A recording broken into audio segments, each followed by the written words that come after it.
ఏలూరు జిల్లా ద్వారక తిరుమల మండలం పి కన్నాపురంలో ఇదేం కర్మ రాష్ట్రానికి అనే కార్యక్రమాన్ని గోపాలపురం టీడీపీ ఇన్ఛార్జ్ మద్దిపాటి వెంకటరాజు ఆధ్వర్యంలో ఘనంగా నిర్వహించారు.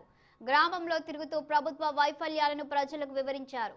ప్రస్తుత ప్రభుత్వంలో ప్రజలు పడుతున్న ఇబ్బందులను అడిగి తెలుసుకున్నారు. అధిక ధరలు, పెరిగిన విద్యుత్ ఛార్జీలు, రాష్ట్రంలో గాడి తప్పిన పాలన, అభివృద్ధి లాంటి అంశాలను ప్రజలకు వివరించారు. రాబోయే రోజుల్లో ఆంధ్ర రాష్ట్ర ప్రజలు కష్టాలు తీరాలంటే చంద్రబాబు మళ్లీ ముఖ్యమంత్రి కావాల్సిన అవసరం ఎంతో ఉందని వెంకటరాజు అభిప్రాయపడ్డారు. పులివెందులలో సైతం టీడీపీ గెలుస్తుందని అన్నారు. ఆంధ్రప్రదేశ్ రాష్ట్రంలో తొలిసారిగా ప్రభుత్వ ఉద్యోగులు ప్రభుత్వంపై ఫిర్యాదు చేయడానికి గవర్నర్ని కలవడం వారి యొక్క అసహనాన్ని, ప్రభుత్వంపై ఉన్న వ్యతిరేకతను తెలియజేస్తుందని తెలిపారు. ఈ రోజున ఈ రాష్ట్రంలో ఏ వర్గాలు కూడా ఆనందంగా లేవు, ఏ సామాజిక వర్గాలు కూడా సంతోషంగా లేవు.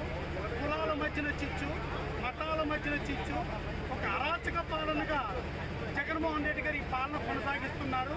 ఒక విధ్వంసకర పరిస్థితులు తీసుకొస్తున్నారు. ఈ రాష్ట్రంలో లా అండ్ ఆర్డర్ లేదు. ఎవరైతే ప్రశ్నించే గొంతుకులు ఉన్నారో ఆ గొంతులు నొక్కడానికి చీకటి జీవోలు తీసుకొస్తున్నారు. హైకోర్టులు కానీ అన్ని కోర్టులు కూడా ముట్టికాయలు వేసినా కానీ జగన్మోహన్ రెడ్డి గారి ధోరణిలో ఎలాంటి మార్పు లేదు. ప్రజలు కూడా విసిగిపోయారు. ఈ పాలనకి చమరగీతం పాడాలని చెప్పి ప్రజలందరూ కూడా జగన్మోహన్ రెడ్డిని గద్దెదించాలని, ఎన్నికలు ఎప్పుడొచ్చినా కానీ జగన్మోహన్ రెడ్డికి వ్యతిరేకంగా పనిచేయడానికి ప్రజలందరూ సిద్ధంగా ఉన్నారు.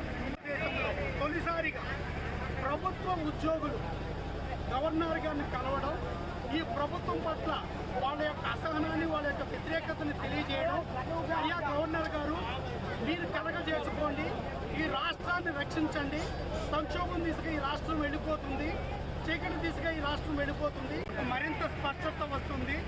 ఈ రోజున ఈ రాష్ట్రంలో ఏ వర్గాలు కూడా ఆనందంగా